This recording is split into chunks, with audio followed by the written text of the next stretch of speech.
Good evening, one and all. We welcome you all to the international webinar series on holistic health, well-being, and sustainable development 2022, commemorating Azadi Ka Amrit Mahotsav, nation celebrating 75 years of independence, and United Nations Sustainable Development Goals SDGs 2015 to 2030 as part of awareness and campaigns, and also various commemorations that we are taking up in collaboration with Sri Holistic Health Foundation India and Sri Research Institute and Center for Arts, Sciences and Wellbeing.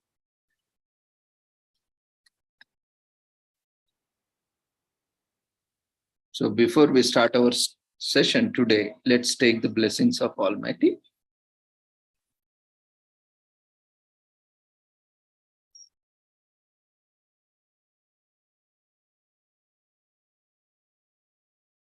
कुरुत्वं कल्याणम् आरोग्यं धनसम्पदः शुभं कुरुत्वं कल्याणम् आरोग्यं धनसम्पदः शत्रुबुद्धिविनाशाय दीपज्योतिर्नमोऽस्तुते दीपज्योतिर्नमोऽस्तुते शुभं कुरुत्वं कल्याणम् आरोग्यं धनसम्पदः शुभं कुरुत्वं कल्याणम् आरोग्यं धनसम्पदः.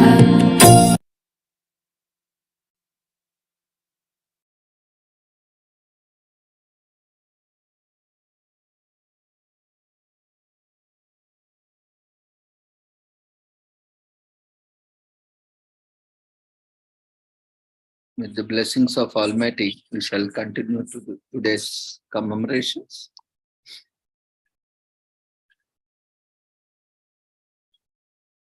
Today, it is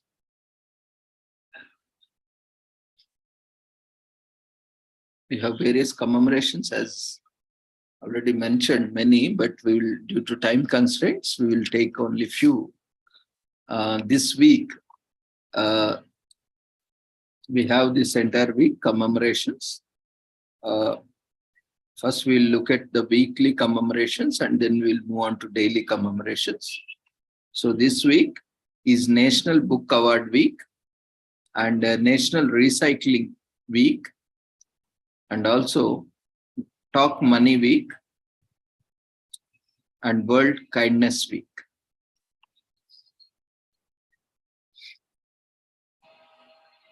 So National Book Award Week is held from November 7th to November 13th each year. It focuses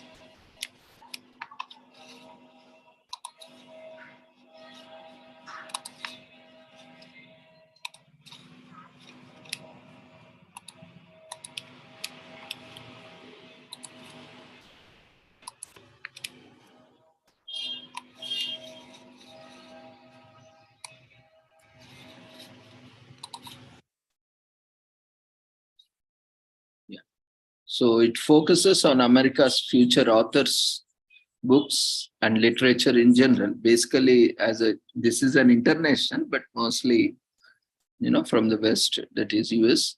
The National Book Award is a set of annual literacy awards in the United States.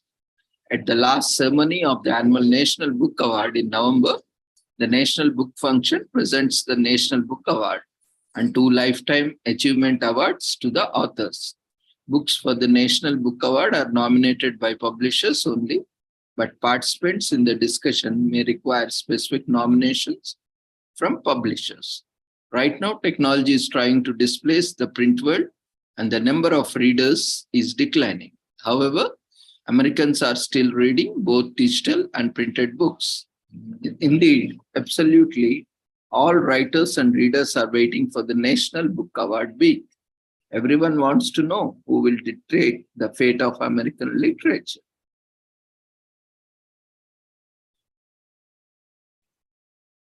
So as I mentioned already, there is a pandemic that is going on apart from COVID-19. That is patents pandemic and publications pandemic. Both are like in competition. Every country is in competition with each other and the rest of the world in bringing up patents, more and patents and copyrights and, these intellectual property rights, as well as publishing. So we are seeing a pandemic of publications.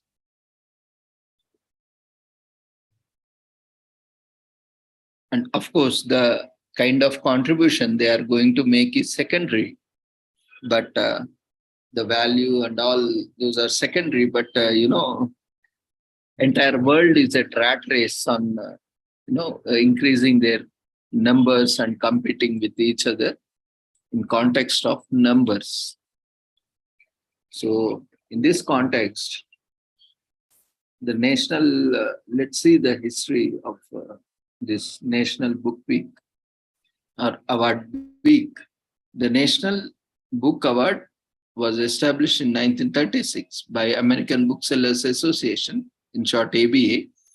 In May 1936, the first book awards were presented at the annual convention of the American Booksellers Association, a month after the New York Times reported the establishment of a new annual award. The winners were the authors of 4 books from 1935, selected by a vote of ABA members. A novel, a biography, and general documentary literature were named the most outstanding of 1935. Another novel was awarded the most original.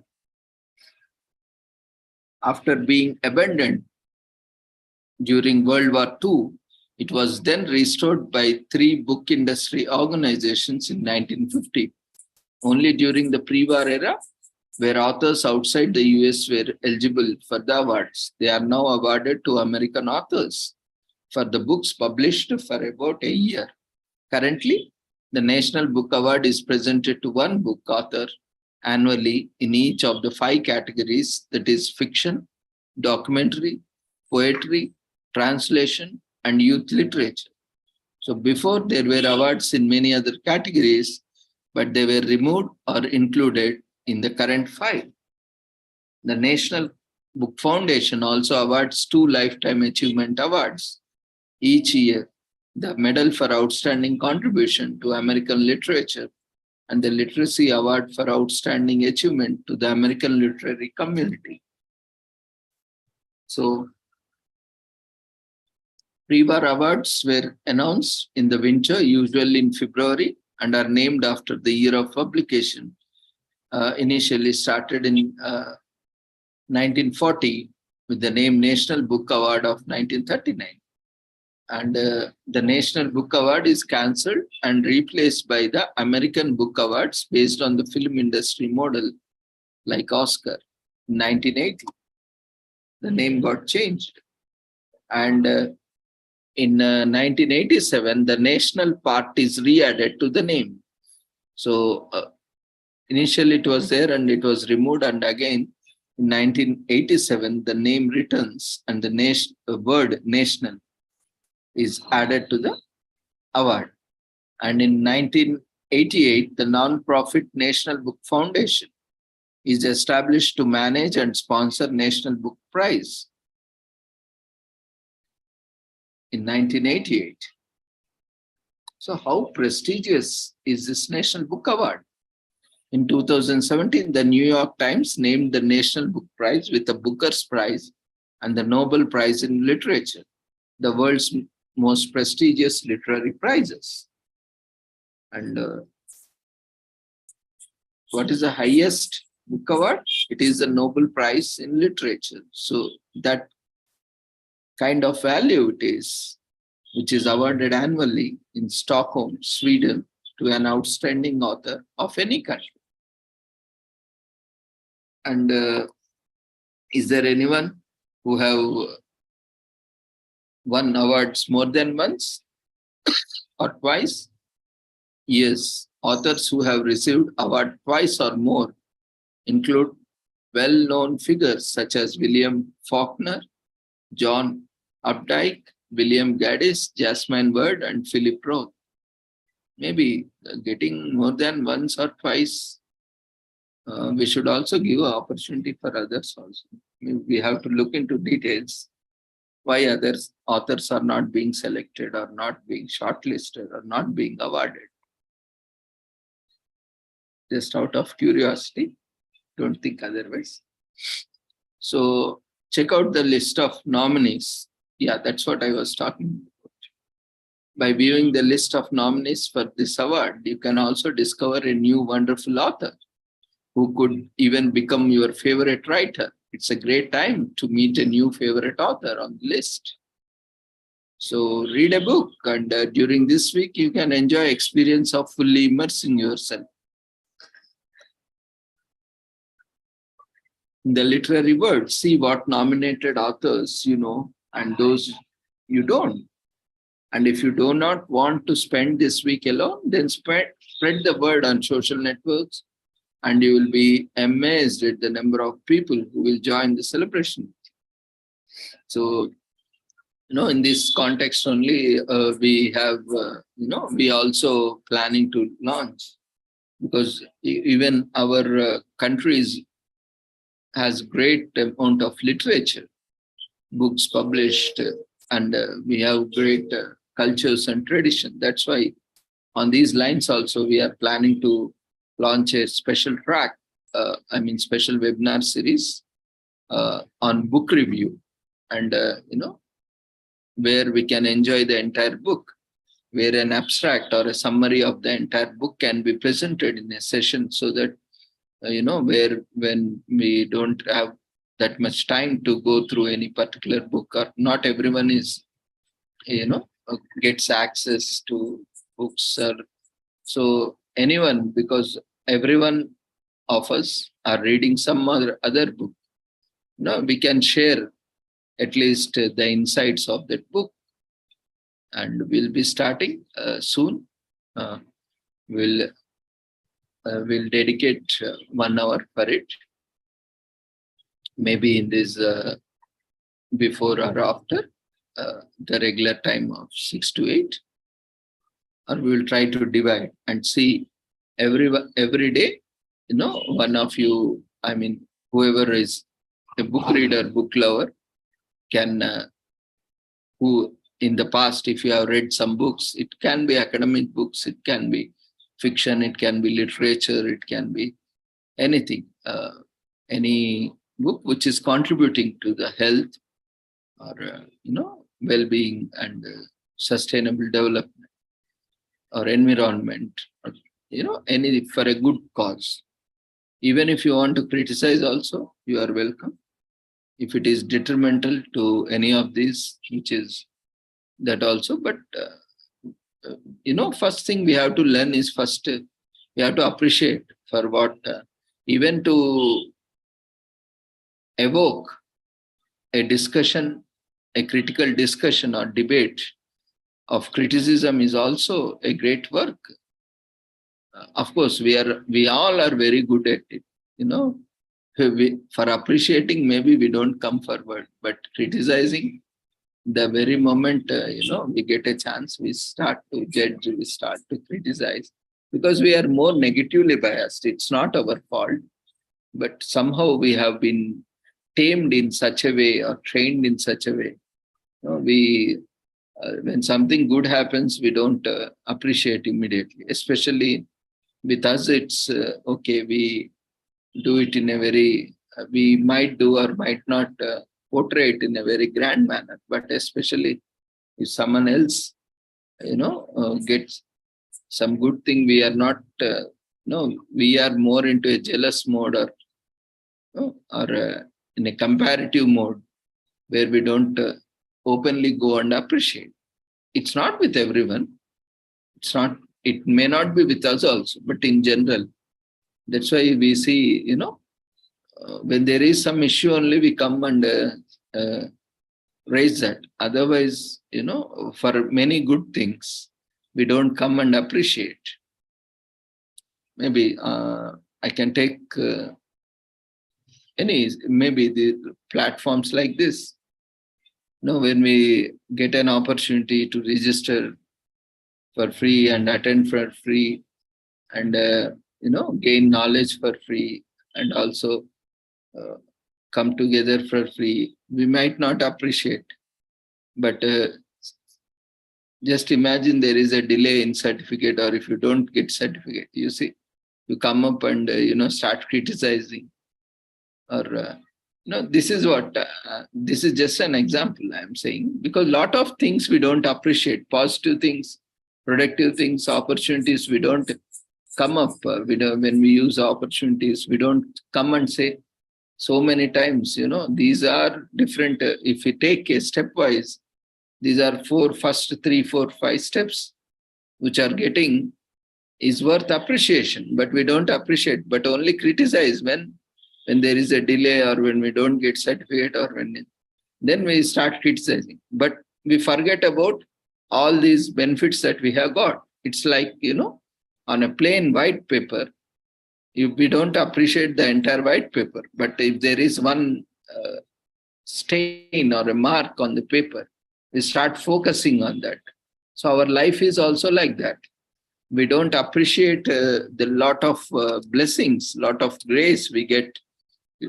Especially God has gifted us with a lot of qualities and a lot of, uniqueness and abilities and talents within us. But we always criticize ourselves or others, saying you did not do that, you did not do this, or you are not capable of that, you are not capable. Okay, forget about what we cannot do. Think about what we can do and try to appreciate. If no one is appreciating you, you appreciate yourself. You take the opportunity, you motivate yourself and keep going. See, every day there is an opportunity to improve. There is no one is 100% perfect. And no one can say that you have reached the 100% of what you have done. There is always, every time, every day, everywhere, there is an opportunity to perform better every time. So we have to use that opportunity. That's why, I did not share with anyone. This is the first time I'm sharing. I never give 100% marks to anyone. Because if you give 100% marks, there is nothing to achieve now. That person will stop achieving. That means they have achieved the highest thing and there is nothing more to achieve. So at least we have to give 99.99%, so that the person is motivated towards achieving that 100%. What happens if we achieve 100%? Then that's where the ceiling is, right? We'll reach that and we will just relax. Okay, now I have achieved. There is nothing to achieve. And we will get demotivated and we don't strive or thrive for further perfection or further excellence, because what we want, we already reached. So there is no point in working or no point in going forward. Like this, many people also think earlier, when PhDs were very rare, because of that, it was not widely known to many people. Many people, only those who were fortunate to, do PhDs, only their close relatives or, close contacts were also only able to know information about them and do, apply. Even after applying also, to get shortlisted, and there are a lot of other things that goes on. So finally, to get into seat, get a PhD, and then again complete it in, all until you get that PhD awarded. It was like, and once it was till you get PhD, you are like, oh, that is a great thing that is to be achieved. Once you achieve, then there is nothing beyond that again. So what is there again to achieve? That's where we stop. There is no beyond that. Of course, now we have postdoc also, and we can do postdoctoral. But again, there should be some motivation to move forward. But again, now people are also not satisfied with that. And that is a kind of motivation people will go. People are doing 2, 3, 4, 5, 6 PhDs. And, more than one postdoc. So there is no end for, performing anything or achieving anything. There shouldn't be, in fact, because when we think, or when we have that satisfaction that we have achieved everything in life, then there is nothing ahead. There is no motivation. There is no encouragement. There is no aspiration for us to move forward. Then what we'll do? We'll stop there. We'll not work for anything. We'll just try to relax and waiting for our life to end. Because we have achieved everything and there is nothing to achieve. What is there? Just relax. As long as, we are there here. So what we can do? We can sit back and relax. But it is not so, because longevity is increasing. Now we want to keep ourselves engaged because of various factors, not just because of money, or not just because status, or not because of name, or not because of fame. These are all secondary, but we want to be productive, active, because nowadays the lifestyle diseases are also, concerning a lot. And sitting idle like a potato couch, again, obesity and lot of problems, hypertension and cardiac problems, all these things are there. So again, so we have to be productive and active, and more importantly, we have to be preoccupied. We have this great, common saying, empty man's brain, or empty person's brain is devil's paradise. So if we sit idle, what will happen? We get all the crazy, lazy, and different types of thoughts that will spoil us, that will, drive us crazy, and we will end up doing nasty things, or dirty things, or the most notorious things. So it may not be exactly mean so, but what we understand, what we are not meant to do, we'll keep thinking, or we will create a problem which does not even exist in the first place. So that's why we need to be always productive. And that keeps us motivating to move forward. So similarly, here also, when there is something motivation, to drive, there are various stories through books where we can get motivated and we can get inspired. Maybe such stories will inspire not only us, but also others. And they will give them a ray of hope.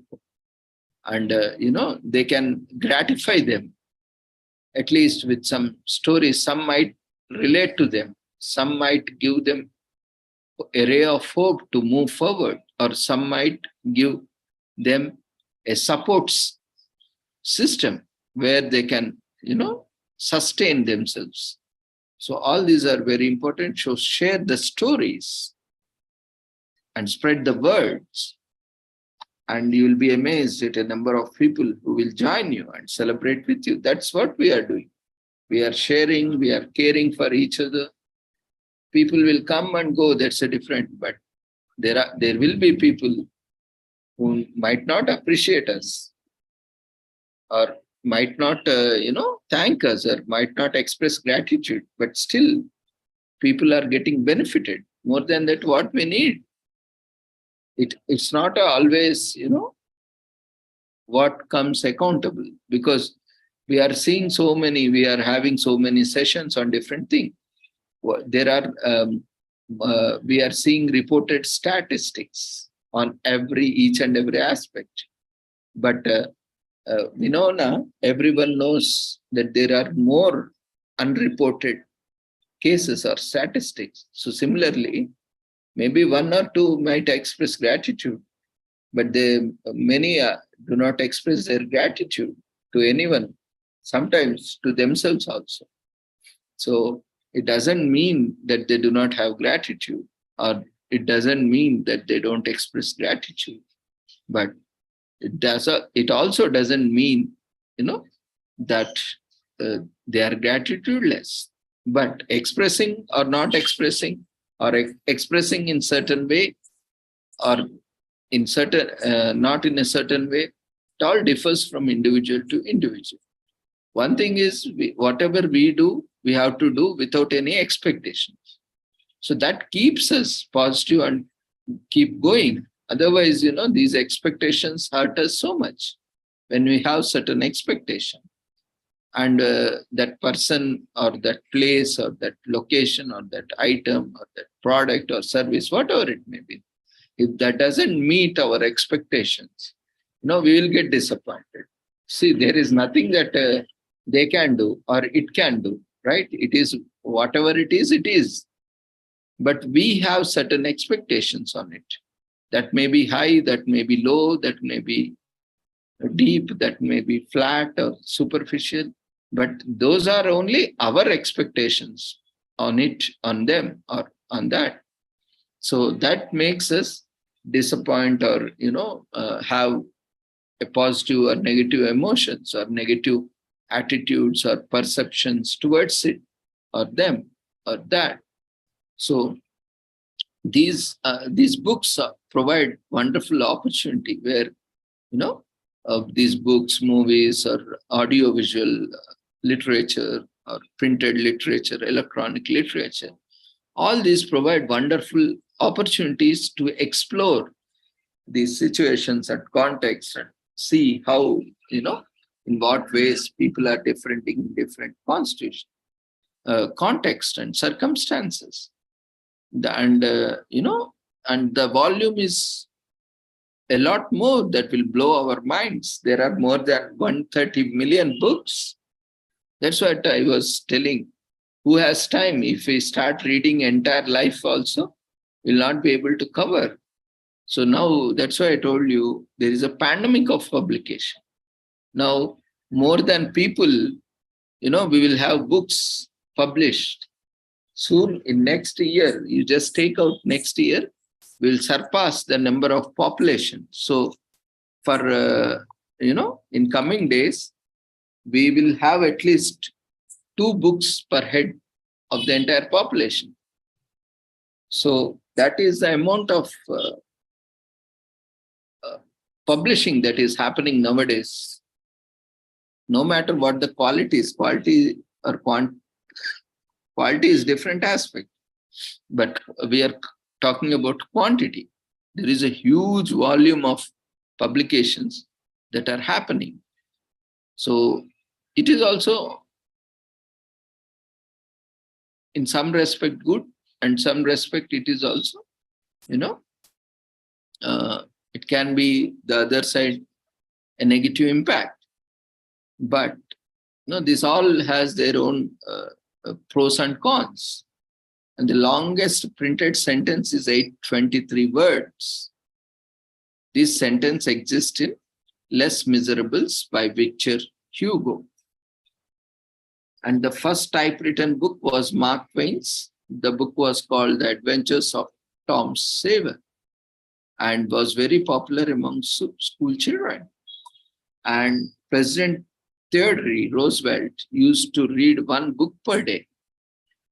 And Icelandic people are the greatest bookworms. Maybe it's because of the weather, or maybe they are just taught to love books. Even when I was, in a regular college, of course, now also I do go, I do study, I do teach, all those things are there. But when I was there in initial IT field, IT field, medical field, these are the fields where you need to be constantly keeping updated. It's not that I have learnt and you can't keep stopping. For that matter, now every field is like that. Every day new things emerge and we have to keep ourselves updated. We can't say now, okay, I have learnt everything and there is nothing more to read. No. We have to keep ourselves updated. So I also used to take a lot of books from library, in fact, more than librarian, at one point of time, I know which book is there, and because I used to daily pick up, not daily. I mean, whenever I used to pick up a book, every time I make sure I pick up a book and keep always with me. One book I read it completely, and then return the book and take another book. Like that, I read many books thanks to the institution library. Uh, I, I was fortunate, that inspired me to do library science also. Of course, I pursued that course also because, it was very well fascinating for me, organizing library. And I thought, we should also have one library at home. And I had huge collection of books also. I spent more money, I think, in my lifetime. The more money I spent is on IT field and these books. So I used to, like, literally, the one regret towards me was, I spent too much on books and these softwares or these things, and IT hardware or software, because I keep learning, and I keep giving it away. So a lot of money, in fact, I could have saved, means I could have saved a lot of money. But anyway, that's some people have some madness. Maybe this buying books is also one of this craziness some people have. But that's a different story altogether. But we had this. Many people have one, or some people have a huge collection of different things. Like earlier, I used to have this lot of books, and I had lot of hobbies also, like collecting stamps, currencies, and whatnot. But over the time, because we are nowadays traveling, uh,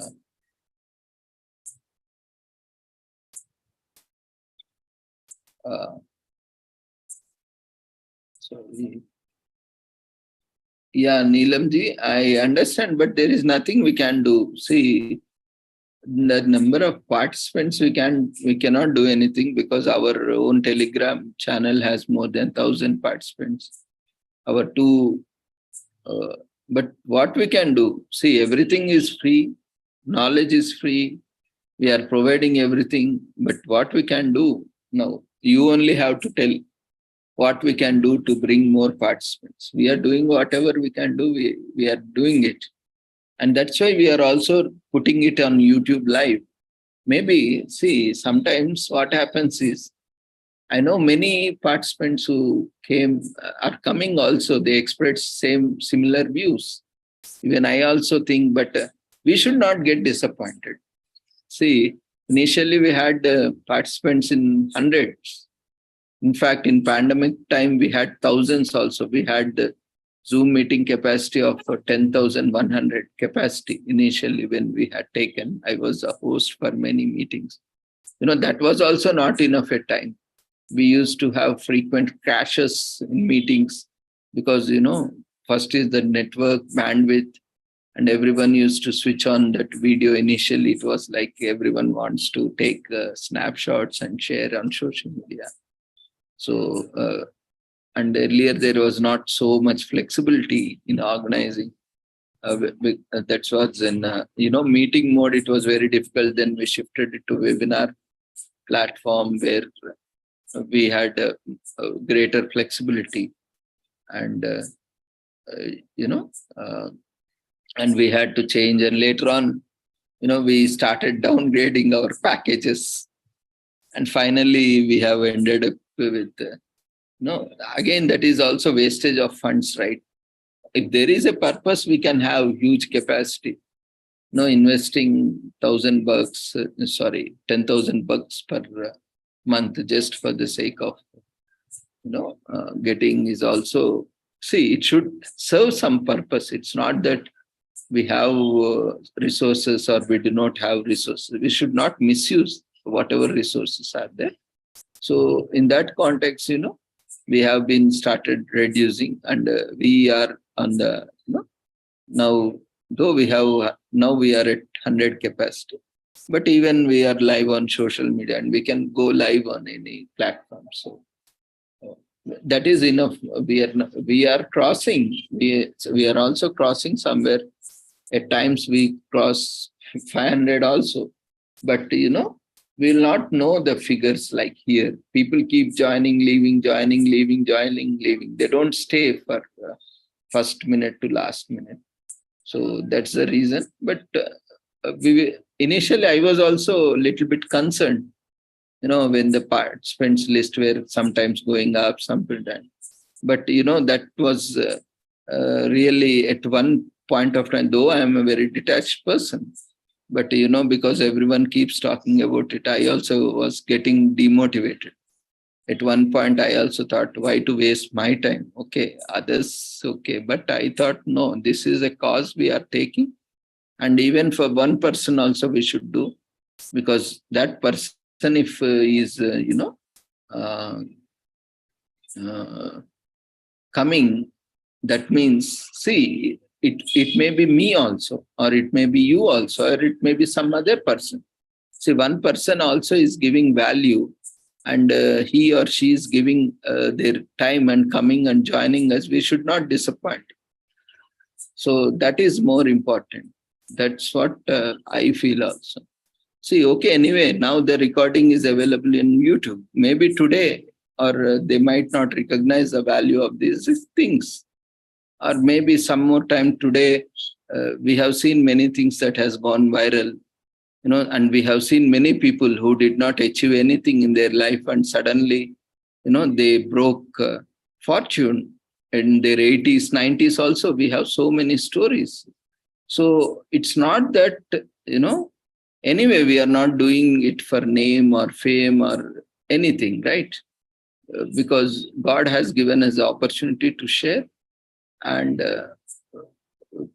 people are joining, and we are doing. So we should never be worried about number of participants. This is not a political gathering where you give something benefit and get people on board, or this is not a formal,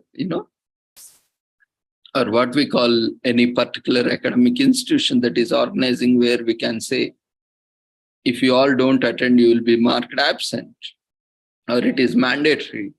Even that also is not happening. I'm attending daily couple of meetings from across the nation. We see hardly 50, 60, not more than that. That itself is a very great thing. Our actually one course batch is minimum 40 students. But entire institution, it will come to around 2,000, 3,000 people. But even in that also, when we circulate also, hardly, not only our institution, entire nation also we are circulating also, hardly we will get 50 or 100 people. So we should not get demotivated, when there are certain, and topics are also quite important. Nowadays, people enjoy more useless topics rather than, more useful topics, unfortunately. So they want different kind of, people don't like the certain topics, but we don't want to take certain vague topics. That is also there. But anyway, now all these things are late. I also, it's quite common for me, because as an organizers, we have different experiences. Some people, it's nothing wrong, in fact, to express, but there are some things which are beyond our scope also. Maybe at your point also, you also can't do anything. Maybe what everyone can do here is just keep sharing every day. Don't get disappointed yourself whether anyone is joining or not. We are sharing with almost, if I am not wrong, we are sharing with everyone more than 5 to 10 lakh people every day. In various groups, Telegram channels, online, offline. No, so at least it is not that people doesn't know that meetings are happening. And,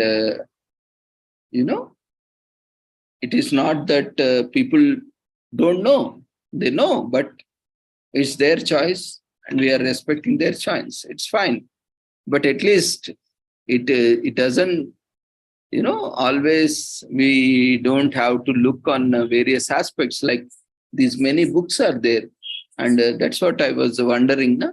Why same authors are getting again and again, where we have lot number of authors across the world. Just give 190, we have now 195 plus countries. And, we, at least from one country, you select one person. At least everyone will get an opportunity.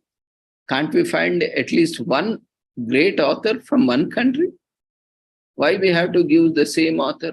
Of course, I am not against giving a author again and again more awards, because if that author is really exceptional, then definitely, uh, we can give. There is nothing wrong, but we can have one prize every year to a new author. Even if the same author gets selected also, we should have an additional prize where we can give to a new author who is next to him. So in a similar way, if we go now, it will be more encouraging. Otherwise, what people will also think, they will give to only them also. That is a closed, it is not open. Though they say it is open, but still there is a closed quorum or the closed group that, they encourage or motivate, they award. It should not be like that. Anyway, if any such thing is there, then they should also have one more special category where new people, new talent, new books also should be encouraged. So like this, of course, life is full of disappointments. Life is full of discouragements. That is only one side of the coin. But there is also other side of the coin. That is, life is full of possibilities. Life is full of opportunities. We should focus more on opportunities. At the same time, we should also be aware of our limitations, our criticisms, or our negative aspects. But at the same time, we have to keep going. My personal experience, I have seen more setbacks, drawbacks, or more criticisms than appreciations in my life. But most of the things I have done only good things only, as far as I know. But for doing good things only, I got a lot of criticisms, and many people criticized me for, why you are doing for free, or why you are doing, you can mind your own business. Why you have taken responsibility of, bringing up, motivating, or mentoring, or fostering, or someone. You can do your own business. Like, people are there because that is the diversity of population, basically. We have to appreciate. If we do not take initiative, and we are used like that, nowadays there is no kind of appreciation because we are getting used to it. Now, today we have become, if this here we are not getting opportunity, somewhere there is other opportunity. If this is not the way, there is some other way where we can get around.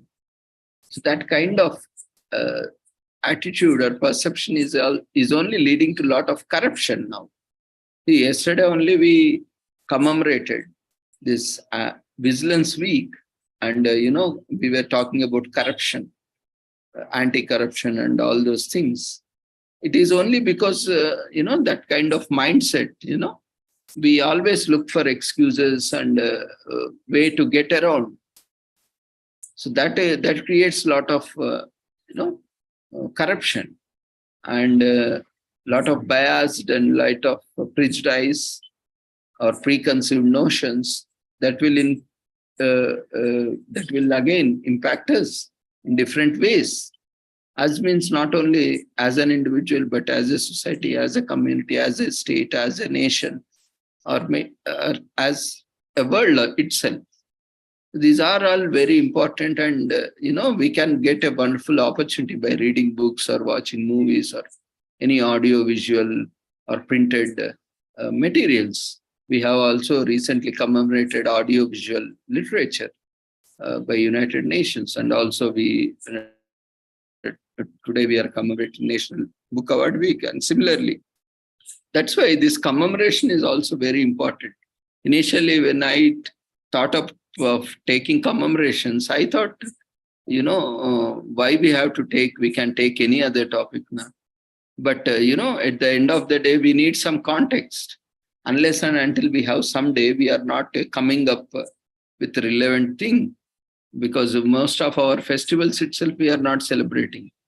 And to that level, it doesn't mean that we are not at all celebrating, but to that level.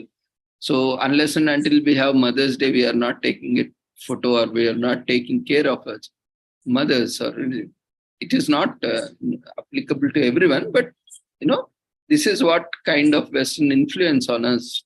So we thought, okay, let's take a commemoration only, where entire world, or United Nations, World Health Organization, UNICEF, or even for that matter, governments or some NGOs are commemorating something, so that we have a context where we all can come together and we all can work together. How many of, are really commemorating people? We are commemorating every international day. After United Nations, maybe we are the ones who are that, what we have to say, that ritualistically we are commemorating. I don't think so anyone else is doing or not. That too, every day, every commemoration. But we are doing, that is uniqueness of our platform. So we are not missing out any commemorations. So next to United Nations, maybe ours is organization. There might be other organizations also, but we don't know. But at least at our level, or with our consciousness, we are the ones, we are commemorating each and every event. So maybe tomorrow or some other time, United Nations may also recognize this. Maybe we are the ones, maybe I don't see any other event that is happening as part of Azadi Ka Amrit Mahotsav. This is the longest event ever known to me, or maybe many people said, I don't know whether to my notice any such longest event was happening. But this is the only event that is happening, as part of Azadi Ka Amrit Mahotsav. Maybe tomorrow our Prime Minister can also recognize, our nation can also recognize. So, of course, these all are secondary, because just in the context we are telling to get motivated ourselves. We should not always look for something of immediate benefit, or for that matter, short-term or long-term benefit also. We are doing for the sake of doing. And this is an opportunity where we have a context set, and we can talk on that context on that day. It is relevant also, because we are commemorating that. There is nothing that is, irrelevant, because we have some day being celebrated in some country or by some organization, and we have a relevance, we have a context where we are talking on it. Maybe that, see, most of our events are listed officially. Do you know that? We are listed on UNESCO sites, we are listed on World Health Organization sites. Our events are listed, but no one knows about it. You can just go search about our events, or search my name. You can see a lot of international platforms where our event is listed. And we keep doing so, but we don't publicize. See, the main reason, one of the reason is we don't do a lot of publicity. We do silently our work, that's all. Maybe that is the reason. And we don't do certain things, but we don't need also, in fact. We are doing awareness, so we will continue to do awareness. We need not worry about whether someone recognizes us or not, whether someone appreciates or not. We have to do our duty. I believe in work is worship. So that is, I do. As I do my worship, I do my work also. As I am doing my worship. So it is not that whether someone watches it, someone appreciates it, someone motivates it or not. It is my duty, my obligation to perform it the best I can. So we are doing it. And with alone, me alone, it doesn't happen. It doesn't happen with any single person.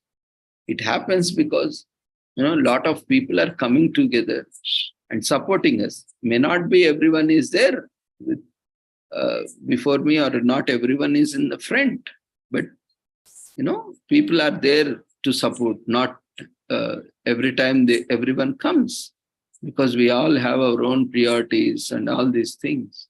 So similarly, these books or movies and all, these provide a wonderful opportunity to read and get insights and share with all our friends. And even in internet era, knowledge still remains within the books. A lot of books are there, ancient scriptures are there. Today we are studying whatnot, but where there is huge, vast knowledge in the ancient scriptures, we are not at all reading them. So the ancient knowledge, the greatest knowledge, wisdom is lost. We don't have time for reading all those things. We have time for watching movies, we have time for watching cartoons, but we don't have, at least we can't take even half an hour or 15 minutes also. At least you take one stanza or one para and read it. You'll get a lot of information, insights. But unfortunately, we are not doing so. Maybe some are exception. It doesn't mean that everyone is not doing or everyone is doing. So even in the internet era also, knowledge still remains within the books, and take some time out to revisit your favorite book. At least now, if you can't, and thanks to the internet, but again, it has its own limitations. Now I don't even know, I am so much used to systems, being an IT professional, and I got used to also sitting on systems for hours together, days together also. I don't feel tired, or I got used to working on systems. But at the same time, now I also got used to reading on iPad or whatever devices I have, or this thing, even MacBook or these mobiles also.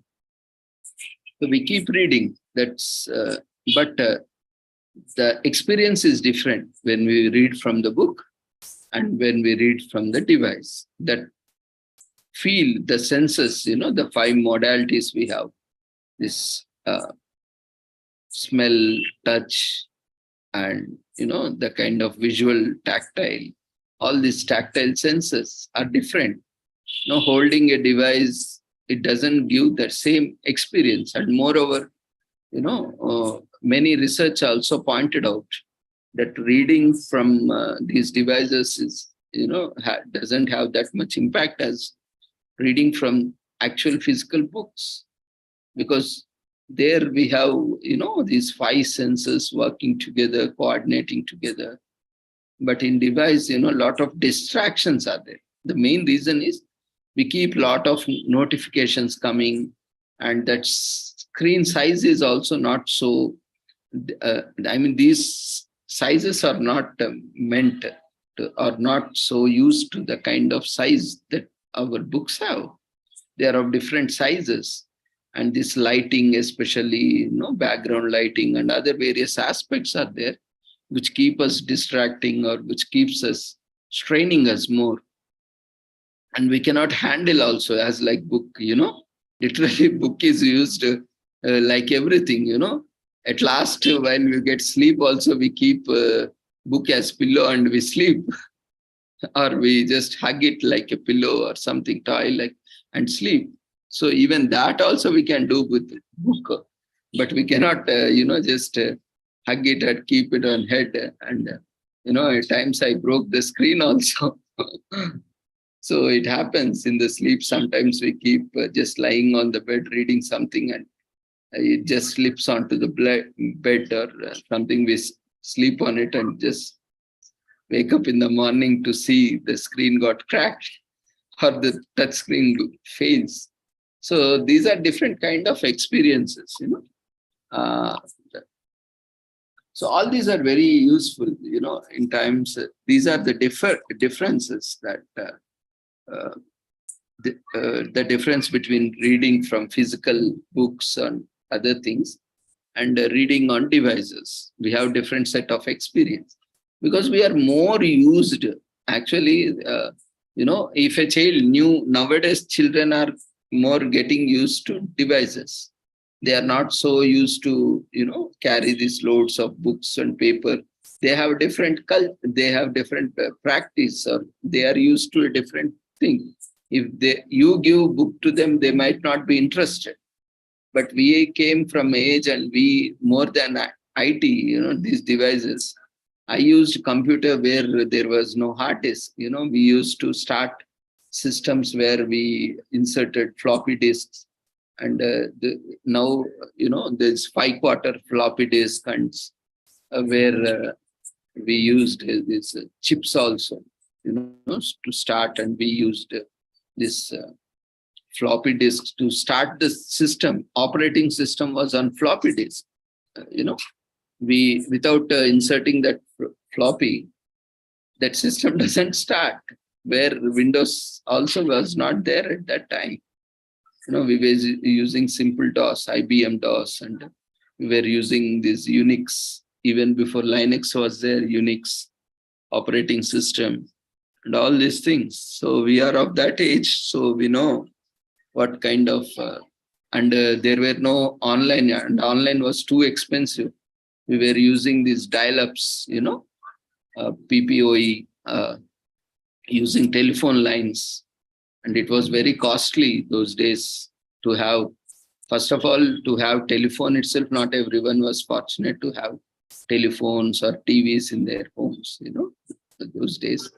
And even to get a telephone was having a privilege in those days. And that too, having an internet is also a privilege. And systems are also were not common those days, where it was huge costly, and also, we had limited thing, and we used systems, and we connected to modems, and we had this ADSL modem, and where we connected dial-up, and we got leased lines. And so we are the generations where we just grown up with how these technologies has grown. We have seen where there was no technology, and now we have seen, and we are using both the technologies. We are living with that. So we know initially where we used to book a STD call, trunk call, to make a call, wait for 1 day, 2 days to get call connected, and we were speaking to our counterparts in other state, other country. We had to wait for 1-2 days to get a call, and the telephone people used to call us and say, okay, now you can speak to them. But now, everything is on fingertips. And those days, the emergency was, now today we are sending this WhatsApp or Telegram messages, or earlier we used to send this, telegrams, not this Telegram app, that with using telegraph, post office, we used to send telegrams when there is some urgent, someone, expires or someone dies, or where there is some medical emergency. We used to send those go to telegraph office, and we used to send, and very short messages, all. Because nowadays generations, especially these present generations, they don't understand all this, and they don't know actually how hard it is, how the transformation, what it took, all these things, how they have not seen. They think that this is a very easy life. Now they also keep complaining why these old things, because we have seen. Maybe I am for a little bit fortunate comparatively. to my parents or grandparents, where, they did not even see these things. And even I remember for my research, I used to sit in library, literally at times beg the librarian to, because he was also tied up, and thanks to all the librarians who supported me in my research, you know, uh, at times they scolded me also like anything, and because I was not satisfied with the kind of information, and literally, uh, they were also dusting the entire library, because that book, this book, we have seen many racks where that was not cleaned for years together, but we had to refer and take. Nowadays, it is all on the fingertips, You just Google it, you will get it. But earlier, those times, it was very difficult to find. You need to search volumes and volumes of books to collect references and citations and write them. And the librarian was really a great boon for everyone who was doing research. He is like a god for researchers. Literally, they were helping too much, and that's how I got inspired to be a librarian, and I studied this library course also. Yeah. But that's a different story. But when we are talking about books now, so even that's a very great noble cause. It's not easy, and that is the greatest satisfaction we get. Though I think those who love books only, they can become a very best librarian. Loads of books to read, and people keep, when you have a different satisfaction. I also, when I was, in library, more than a librarian, I used to know which book is there, where, which place. When I was there in library, I was very active, at the counter, we were staying, because I was also staff at that time of institution. So we had more privileges than students. So whenever some students used to approach at the counter and used to ask for some book, I used to guide them, okay, you need this book, you go to that, that floor, that rack, that section, and you can find the book on that shelf. So like that, or if someone was asking for some topic, we were able to guide them. Like, you can find it in this book. Otherwise, unless and until we read it, we don't know which book has under which section or which topic. It was a very difficult, and the greatest, pain of that poor librarians is, they have to go through entire book one that book comes into the library collection. And they have to keep, of course, there is software. And in those times also, we used to have cards, where cards were prepared, and, important topics and keywords are prepared, placed, and, that was a very huge pain, but they enjoyed a lot. They felt very happy, when someone asks for some information, though they get irritated, though they get frustrated, and though they shout at us, on everyone, literally, even director also, they shouted sometimes, what you are, but, at the end of the day, they appreciate and enjoy, because, somehow I helped, them, and because of the workload, they keep shouting, but, and also sometimes behaving like that. But, that is where that satisfaction, because one of the retirement function of one librarian, we all broke into tears on that day. Literally, when he was expressing, he never expressed in his entire librarian service. On that day, he also broke down like anything. Like whenever he himself said these words, I literally shouted, and what not all I did, but I really enjoyed it. At the end of the day, that was a satisfaction that I could help so many students or faculties or research scholars, because they were looking for information, and I was the only hope for them. And I had to guide them. That's why I had to refer so many books. I have to keep everything in place. Otherwise, book lying there and that has no use, that is not used by anyone, is a waste of that book. Even we have library principles, the 5 principles, where, a book is for everyone, for every use. Some, not exactly, but there are certain principles of library or library science or librarian. So these are, every book has to be read by everyone, and it should be useful for everything and every context. Like there is, in fact, every book is. So we have to ensure that book is effectively used, and it has to be archived, and new books has to be brought. And so it was a great work. In fact, we have to, those who love books, best profession can be a librarian.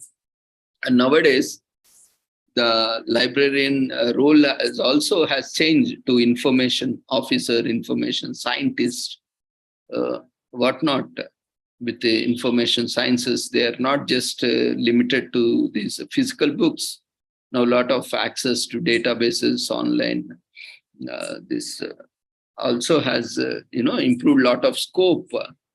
Even when I recently got trained also on these latest databases. So it's so fascinating, everything is at fingertips, and that to genuine information, accessing online databases and online archives.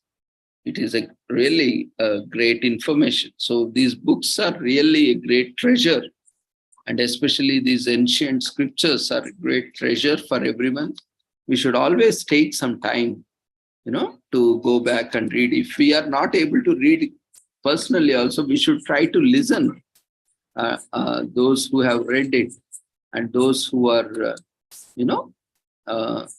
explaining, or those who are, really helping us to understand. So that's why what we also thought is, anyway, that is also one of my passions and hobbies. So why not take it up? And if no one else is also doing, also I can, collect from my memories, or take one book each day, and I can explain. It may be technology book, it may be science book, it may be social sciences, or anything for that matter. You can take up one book. You can also take up, it may be anything. It may be story book, or it may be novel. Just tell what is there in that. That's all. It's as good as reading one book. So we will all get an opportunity to know about a group, and some read instead of reading the entire, spending or reading thousands or hundreds of pages. We can just get the gist of that book. So that is the intention behind starting of this book track also. Will soon come in a similar way. Movies also, we keep watching movies. Maybe that will also bring more participants. I hope so, because people, these technical subjects, maybe they might not be interested. But movies and books, nowadays people are, at least if not books are that popular, but movies are more popular. Na?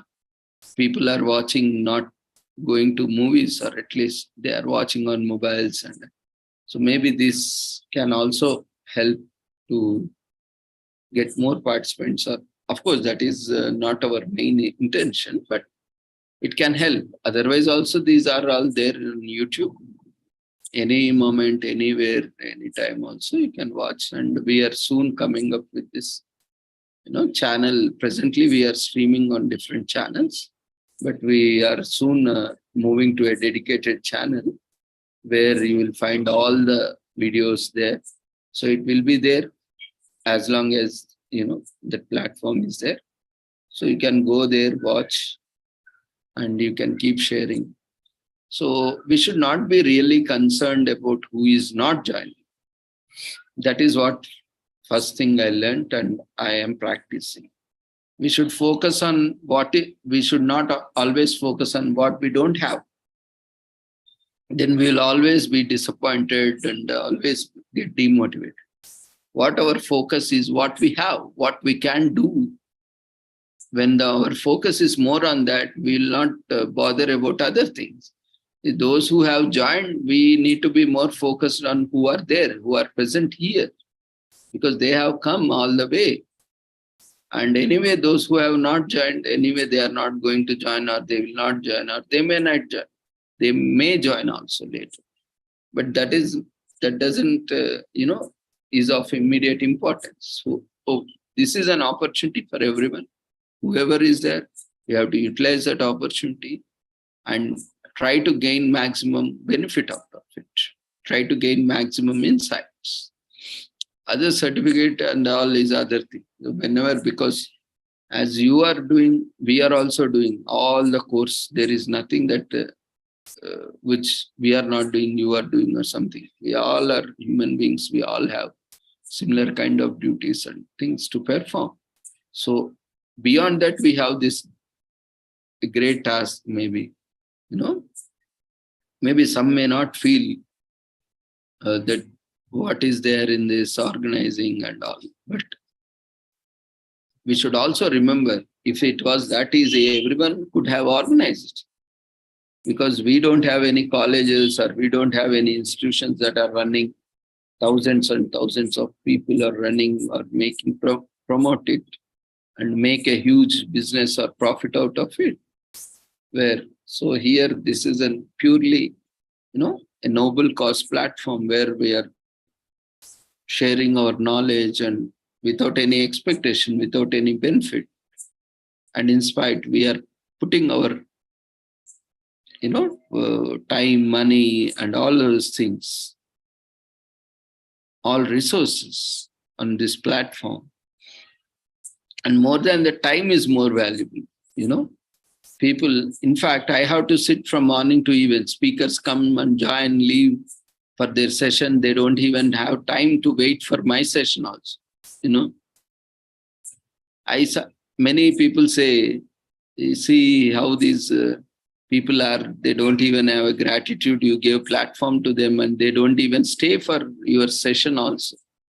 But again, we should not think. That's why I say, expectations always hurts. It's not that at least a minimum courtesy also, they can stay for the time being, but everyone has their own priorities. So we should not have any expectation. If you have expectations, you cannot move forward, in fact. Even maybe if I was like that, I could have stopped it quite long back. But that shouldn't be that, because we have still one more year, till August 2023 is a very long way. We are still in November. So we have another 9 months to go. So we need to keep ourselves motivated and do it, no matter whether someone recognizes it or not, whether some huge participants are there or not. It doesn't matter. One person also is joining. We are happy. Like we are talking on phone calls now. We are chatting with people hours together with the same person.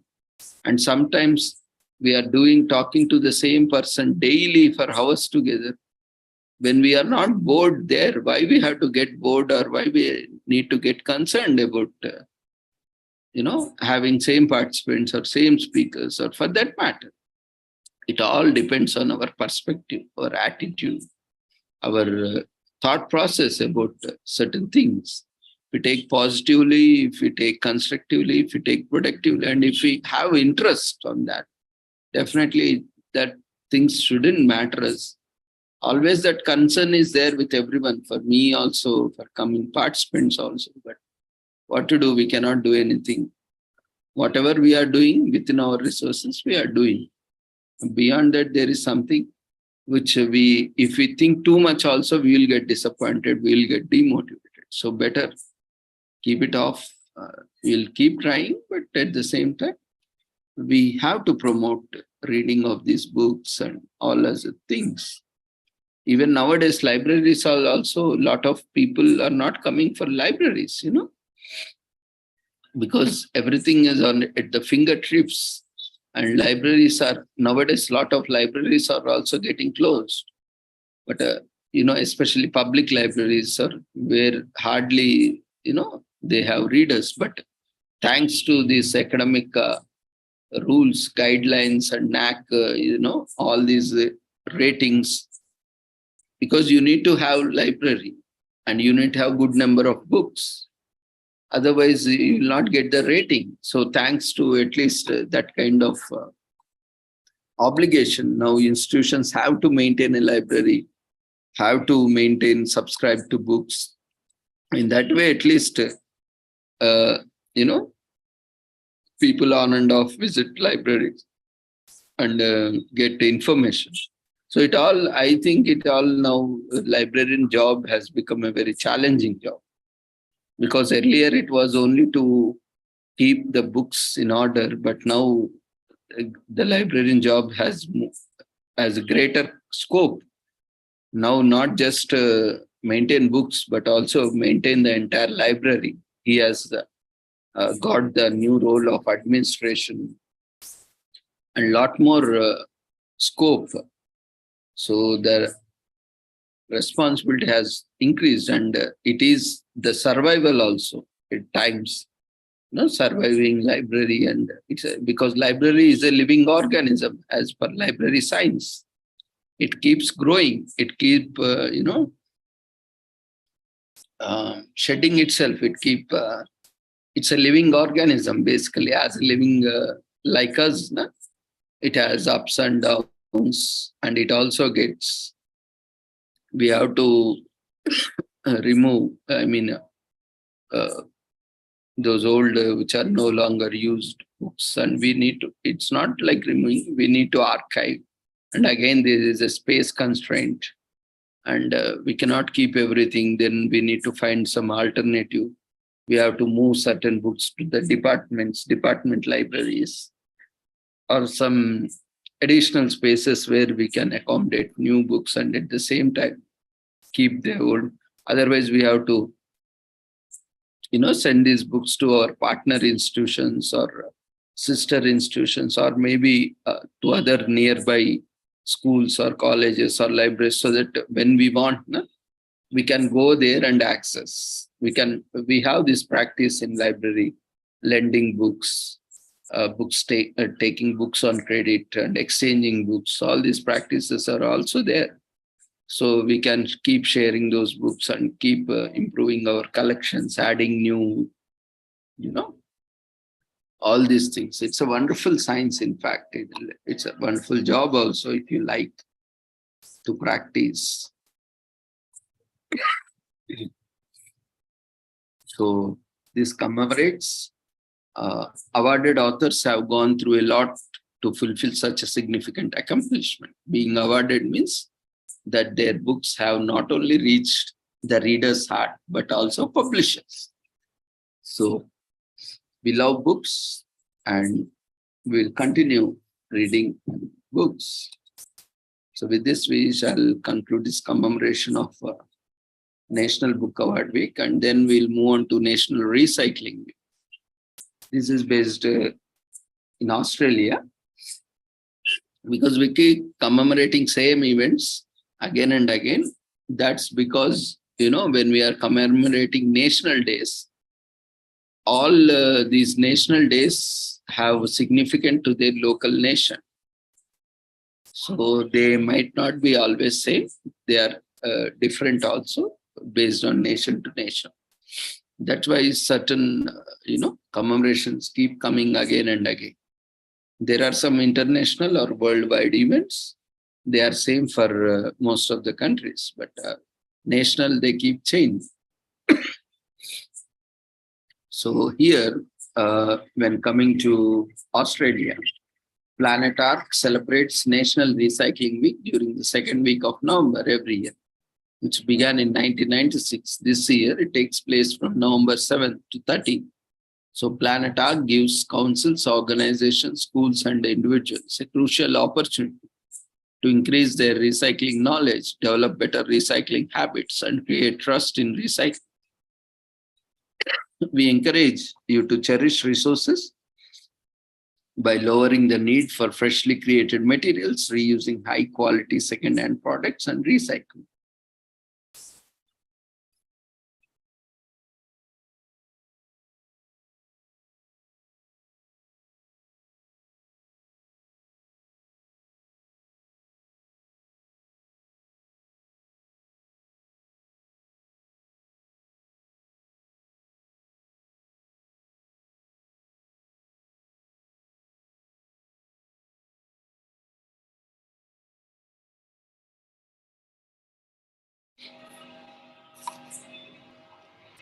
So many environmentally aware Americans believe that recycling is a product of 1970s and environmental movement, the period that birthed the first Earth Day and the establishment of the Environment Protection Agency. So ban the can, the earliest post-World War II mass recycling campaign in the US was created and implemented by Ruth Part Webb in Honolulu, Hawaii in 1970. So Webb enlisted the help of military and citizen volunteers to collect more than 9 tons of metal cans from Oahu streets and highways. Afterward, the metal cans were recycled as steel reinforcing bars, which were used in local construction projects. But while that period was a watershed movement in the history of concept recycling in America, date backs far further. Indeed, according to some experts, it operated better before 1970s than it does now. So during the Great Depression, there was still a need of reuse, and manufacturers promoted their products based on their dual purpose capabilities. Families made garments out of flour sacks and used biscuit canisters as lunch boxes. During World War II, Americans were notably urged to gather scrap metal, paper, and even culinary waste.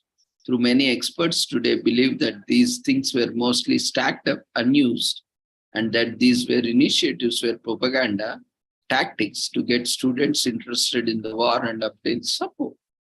But it wasn't the recycling they invented in 1950s or 60s or 70s. Rather, the motivation behind evolved. Americans became recycling to deal with the vast volumes of rubbish produced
Yeah. Uh, we apologize. There was some technical problem. Suddenly it got disconnected.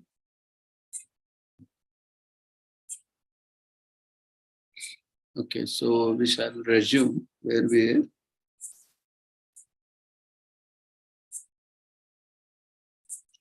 Till where you were able to get it.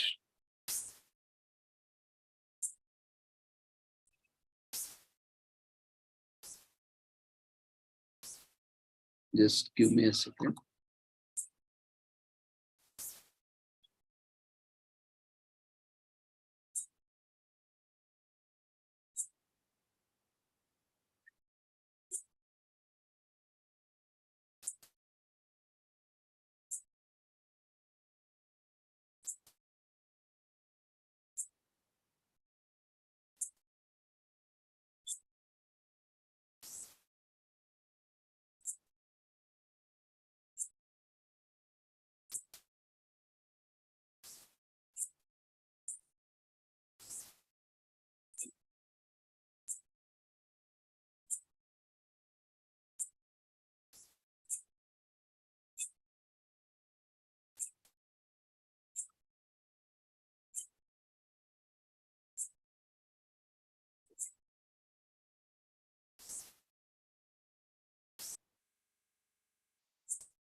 Yeah, so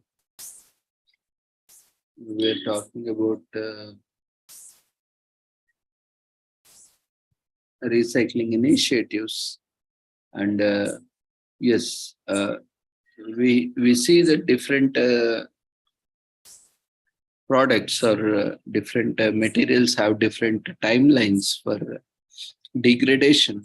A typical glass bottle would take at least 4,000 years to degrade, and even longer if buried. And for each ton of glass produced, around 385 heaps of trash is generated during the mining and transportation of raw materials. And as you know, recycling has several benefits to man and his environment, or for that matter, human beings and other living species. It reduces the amount of waste that is dumped in landfills and burned in incinerators. Natural resources such as timber, minerals, and water are conserved. Utilizing a local source of materials improves economic security. It reduces the need to obtain additional raw materials, which reduces pollution and conserves energy.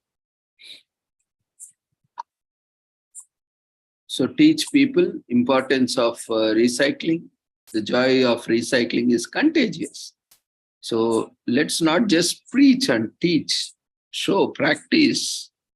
What I did is my office at my home, I have set up with entire recycling. You won't believe that is an office, but I have used entire material which was, which we thought of,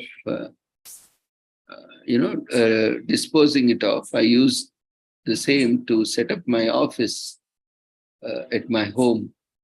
So, though it doesn't look that grand and other things, but every item, every thing in my office is recycled. I mean, we bought for some other purpose, but it was no longer used. So I converted it into, office stationery. So That's how it looked, very simple. Maybe uh, it doesn't have that grand look, but the purpose is solved. Na? We are utilizing the resources as, we are conserving by not, procuring more. Otherwise, how much of wood is required, how much of aluminum, a lot of things are required for, interiors and clothing and all those things. What I did is why, again, when we are talking about so much on environment and recycling, why we should invest in that. Okay, it may not look so grand, but at least I can proudly say my office is 100% recycled products. So that when I am teaching or preaching, I should also practice. So that's how I set up everything with, all recycled. Recycled instance, I have little bit modified with whatever is available, which was supposed to be thrown out. I mean, no longer used. We have just among that, I handpicked few, and I retained, and I am using for even for tables, chairs. I used all the recycle, which I used. I disposed lot of books, and we had one huge room of books and racks. These book racks, iron, these metal racks. So I used those racks. So I donated some racks. I donated most of the books because we recently shifted also, and I don't have that kind of space now. So a lot of I retained some racks and some books with me, where I used it to make furniture. I mean, make the tables and other things. It looks different, but yes, but I reused it instead of just throwing it in scrap and waste. So that reduced the more of wood again being fresh wood used, or fresh metal being used.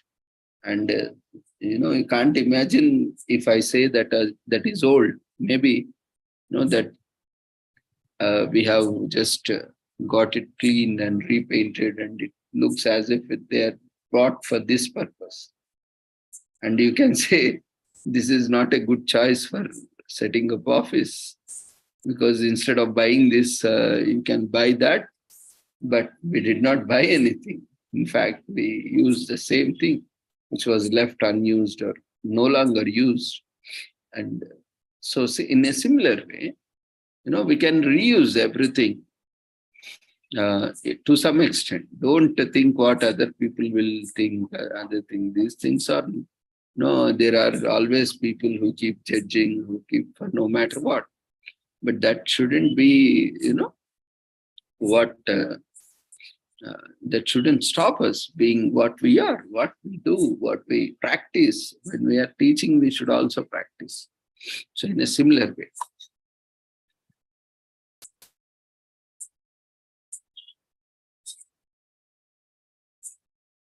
So avoid using plastic bags when you go to shopping by taking a bag with you, cloth bags. Small act of conscious efforts like this can go a long way.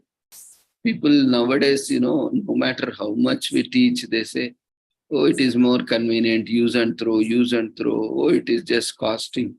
Cloth bag means again we have to wash, again we have to clean. This is just, pick up some plastic bag and just, plastic cover or polythene cover and just discard it. Nowadays, it is very difficult, people to convince. They are more like, they need more comfort rather than efforts. Again, the dirt or something will be there. Again, we have to clean it, that bag. And again, we have to wash it or keep it. Again, to reuse. People, have become so lazy nowadays. They want just to use and throw. But at the end of the day, where that all is going on? So that is what important, no matter, it's not just convenience. Convenience, it should be for everyone, for the nature also. Not that we are going filling up. We may get 10 rupees, we may get 100 polythene covers. But how much pollution it is being created. Instead, with the same 10 rupees, you buy a cloth bag, or you use some, you can use dress materials for that matter, which are no longer used shaded. You can stitch it as a bag, and you can use it as when you go outside, buy something. Certain things are there when we buy vegetables or something. There may be mud and other things, along with vegetables, because it is not possible for them unless and until you buy from a supermarket or a hypermarket, or where they keep clean and charge double, triple to that. Otherwise, when you buy from local markets or directly from farmers or something like that, you cannot expect everything to be clean. Clean in the sense they are fresh, but they don't wash it because they get spoiled once you wash and treat, and again you need some preservatives or some sprays to be sprayed on to keep them fresh. They don't do all these things. So they wash it. It doesn't mean that they don't wash it, but they clean it. And certain that when you get in the bag, bag also need to be clean. That you can dry it off. Otherwise, also some have the habit, like whenever we go, we get something, there is some mud and other stains. So we just dip in water and dry it. Not every time this detergent is required. So you can just with a normal water, you can do it. Similar ways, we have to be a little bit more conscious. We should not think that, this is an additional effort again. And what people think if I, carry this bag, we should not think that even when you are buying, the purpose of that bag is to carry. So you can always hold them and bring it, or otherwise you can use fashion. Maybe you can use 2-3 different, old clothes or something which no longer needed or torn out, something like that, and make it more fashionable also. Nowadays, people are wearing torn jeans and whatnot. Beggars are more better when compared to that. And sometimes they look like beggars, or, the fashion. So when compared to that, this is far better. No? So, one old age home, I will share you one story of recycling. One old age home, when we did a campaign, we got a lot of used clothes. Generally they put to these, the clothes are also, are of great demand, because these utensils and kitchen utensils and all those are some hawkers and vendors who keep, flying house to house, and they take old clothes and give these small utensils or steel utensils, or this kind of white metal. So people, those who are used to that, they were not giving also, because that is also some use worth. They even old saris and old, torn out, for that matter, nighties, shirts, trousers, all they were giving to them, little bit torn out and all those things. They were in turn getting some utensils, like small kettle or some small, these things. So somehow we convince some people also, because not everyone does that because of various reasons, but some feel that, giving old away is also a sin, because we should only buy new ones because it is used again. Donating them is like a different kind of sin in certain cultures. So it is also prohibited in certain cultures and traditions. When you are giving, you have to buy a new one, and there are a lot of beliefs also associated that there is certain karma or certain things attached to our clothes we wear. So these all are, certain belief systems we cannot get avoid. So these all based on one's culture or based on one's this thing, we should get along. So all these keeping aspects. So we got collected these clothes and we gave it to old age home. They got huge. I mean, more than required. But what we will do? There was space constraint, and so they cut all these nighties, saris, and they made into bags.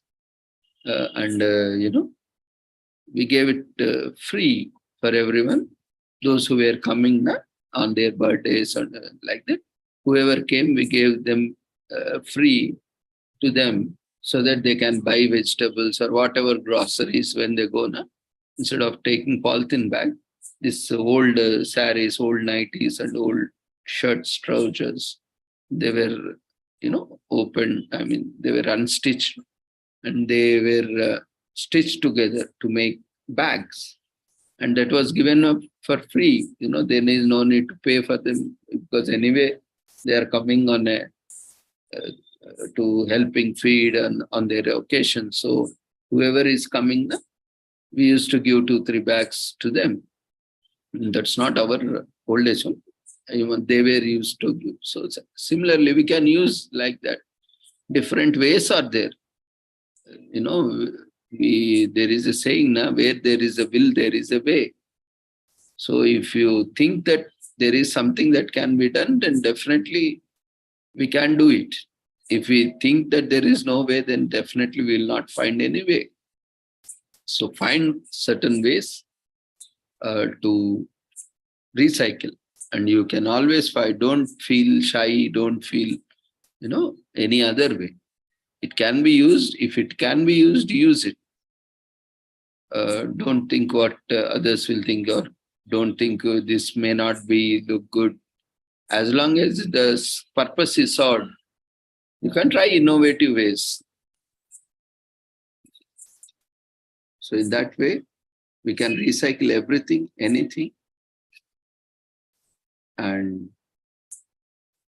even recycling, aluminum, single aluminum can also could save energy power to power a TV, or up to 3 hours of an iPod, or up to 20 hours of charging or anything. Because even to recycle or thrash it and again reproduce it consumes a lot of energy. So use it, at least if you have no use, maybe you can also plant some small daily, kitchen garden. You can use, even if you can accommodate, you can even use these milk sachets also to put some soil and grow some this small leafy vegetables like methi that doesn't require much huge this thing. So you can use 2-3 times and you can safely dispose it or try to recycle in a different way. So like that, you find alternative ways. See, because there are different ways and methods, but again, sometimes we may not like it. So that is one of the major constraint or hurdle. So whichever way you like it, you try to recycle it and use it. Otherwise, if it's no longer worth to you, give to someone who might be of use. Don't think that if we sell it to some scrap dealer, he will give some money. Don't be so much greedy. Instead, if you give it to someone who really needs, for buying that, it is very costly. It's more costly than what the scrap seller gives you. At least you have that satisfaction that you have given away to someone and it serves some person's need, and they will utilize, their family, or they will utilize it so that they which were deprived of possessing it can have the satisfaction of having it. That is a great thing which can be done. So always try to donate or share which is no longer needed. And lot of endless spare parts we can get from, which are not working or which are partially damaged. Spares are very costly. You take whatever, if you buy, if you want to buy a spare for a product, and buying all the parts and assembling it will cost you more, 3-4 times more than the actual product cost. That's how people make money. These printers, especially the case of printers, printer is less costlier than a cartridge or a toner. Do you know that? Once printer costs more, less than a cartridge or a toner. You can easily get to replace toner again. It will cost you at least, say, for example, I am having a laser printer, color printer, which has 4 toners of different colors, CMYK. And each toner costs minimum, that is HP, laser color printer, each toner costs minimum 2,000 to 3,000. And if I had to replace even one toner, if it is exhausted, then the entire printer becomes unusable, or the colors doesn't produce the way it is. So I had to replace all the 4 toners, and it will cost to me minimum 10,000 rupees to replace all these 4 toners along with servicing. So, instead, what I am doing nowadays is getting toner powder refilled, and once again the thermal rod is there, what we call, just not able to recollect. The thermal drum is there. That needs to be replaced occasionally. So I'm saving somewhere around 50%. Maybe instead of spending 10,000 bucks, I'm now spending around 5,000. It's not about, but again, recycling the toners goes to sometimes, the dustbins, or sometimes, they are again refilled, and nowadays everything is happening. They are only sold as new ones again.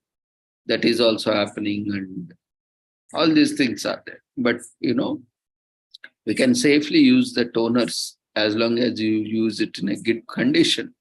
You can minimum use 2 to 3 times, and more times also people use. Of course, at a certain compromise of quality and performance. But again, you can use 2 to 3 times. That will save a lot of money. And especially with inkjet printers, the cost of printing is too high. That's why people go for laser printers, though its initial investment is high. But long run maintenance and the cost per page is low. But again, remember, especially with these printers, we buy for some reason we want to buy, and we buy the printer because printer is now cheap. Along with the basic cartridge, it comes for 1,000 also. Because nowadays every house has a child, and nowadays every school gives a lot of projects which needs certain printouts. My advice is, instead of buying printer, unless and until you have plenty of money, otherwise you go to printout shop and take print. That is more cheaper, more economical. Otherwise, what happens? Even in my household also it happens that, suddenly we want something and just brought a printer, and we took hardly 4 or 5 times in a month, and it got dried completely. Because we have other printers and they want color. So initially, I use for my office different this thing, and for home different. So these toners, or these cartridges get dried very quickly. So you have to keep printing something at least once in a week or so. Otherwise, if you don't print now, this ink will get dry, and that cartridge will again cost at least some 1,000 rupees or 2,000 rupees, black and color both.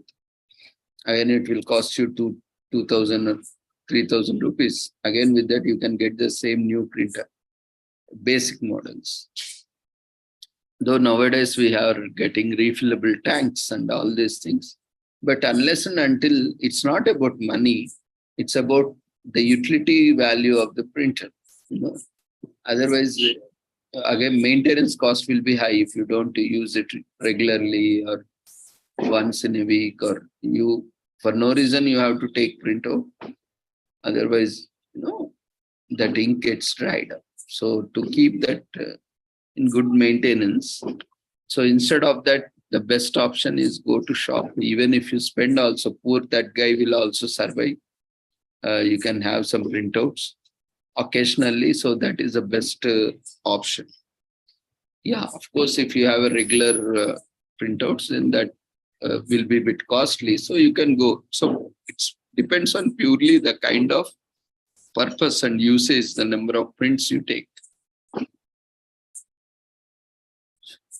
And excessive, even automobiles also, 80% of them whole components can be recycled as spares.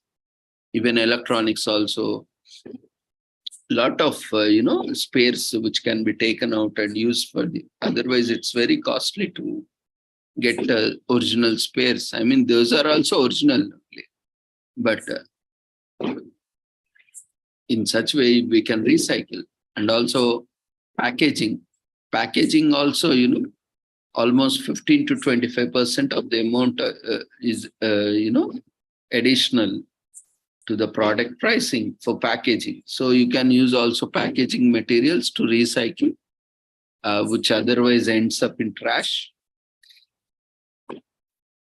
And recycling one glass bottle saves energy to run a laptop for 30 minutes. So this is also important. It's not, if we are not reusing, it has to be recycled, means again, it has to go to some industry or a factory where, or a recycling plant where that gets recycled. So again, a lot of energy is coming. That's why reuse.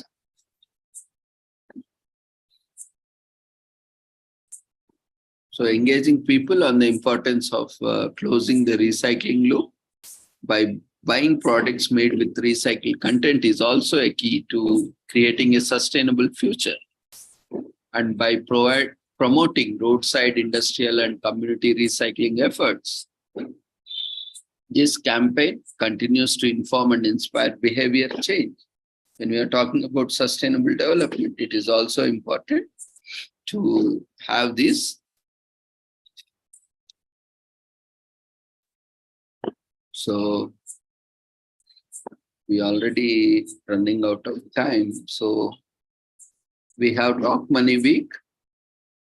In UK, especially, everyone is concerned about their financial situation. So UK citizens get asked to talk about money management. It's all about financial management, from pocket money to pensions, and to recognize the work done by thousands of organizations around the country to improve financial well-being. So this week provides a forum for family and friends to talk about money, whether at work, school, or any other setting, and offers simple measures to address issues and enhance financial well-being. And today, this week is also World Kindness Week. It came into being when several humanitarian groups came together on November 13, 1997, and made a declaration of kindness. So what started as a World Kindness Day turned into World Kindness Week, where everyone is encouraged to make a similar declaration of kindness and charity. So this week is celebrated by donating books, food or clothes or local communities, and pledging to empathize with other people. Even the smallest act of kindness can go a long way, and you should never pass an opportunity to help someone in need. World Kindness Week aims to create a society where everyone can live a dignified life. So a random act of kindness can be a great, opportunity. And so donate books, clothes, foods, essential medicines, and even money also to a charity of your choice. So with this, we shall end. We have a lot of days also for commemoration, but yeah, we will see tomorrow, anything pending, or day after tomorrow, whenever the time permits. So today is also Dev Deepavali, or what we call as Kartika Purnami, actually tomorrow. But tomorrow being this Chandra Grahanam, eclipse is there. So Kartika Purnami or Dev Deepavali or whatever people call. So it takes place after Diwali, 15 days after Diwali, and it is also a festival of gods. It happens, basically Varanasi is famous, one of the holiest cities in Hindu mythology, and is grandly celebrated in Varanasi and also across the world. So on this day, God celebrate the victory over evil. Like we have many, tales or stories associated with it. Like Lord Shiva also won over demon Tripurasura, and also devotees light up, guards with millions of earth lamps. And this year they have set a record, in Varanasi, a world record of lighting up so many lamps. And it has also, on the glow of the moon, we can see the lamp light. Today, try to switch off all the lights, artificial lights, and just enjoy the natural moonlight and, natural earthen pot lamp lights. And it falls on the Purnima, that is full moon of the Hindu month of Kartika. So everyone is familiar with Diwali, right? And Diwali makes the return of Lord Rama with his wife Sita and brother Lakshmana after 14 years of exile. And they came back victorious after slaying the demon Ravana. And it is one of the biggest festivals, and people light their homes with diyas, that is earthen lamps and lights. And, eating, preparing, sharing mithai, sweets in order of the day, and is also a lot of food and delicious, So this continues actually, Diwali celebration till 15 days even after. And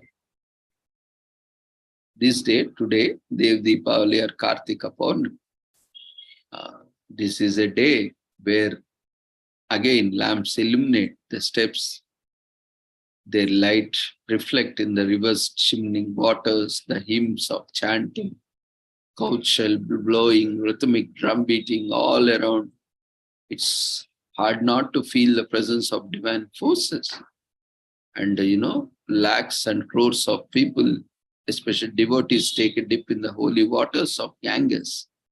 And devotees, people believe that bathing in the waters washes sins away and bringing closer to God.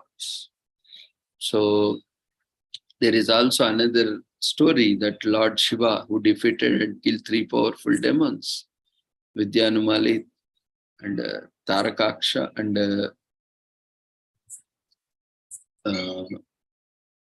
Viryanava, together known as Tripurasura. Such a feat called for a divine celebration. And there are many tales, but I'm not taking due to time constraint. Already we are running time. So this is why gods themselves reveal, as a human beings and take incarnations and show how they are, different and indifferent. So today and tomorrow is Chandra Grahanam. So as per our Hindu rituals and other things, we also have certain rituals. So eat early and celebrate Kartika Purnami.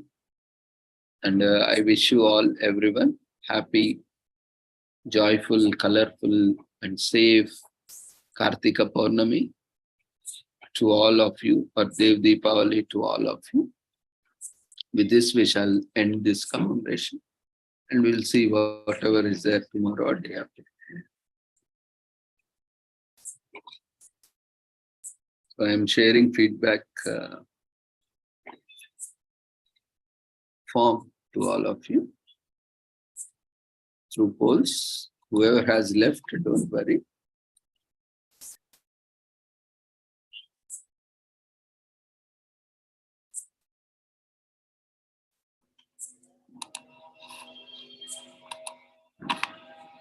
Yeah, feedback form has been shared. Quickly fill up the feedback form. We have 5 minutes for the feedback form.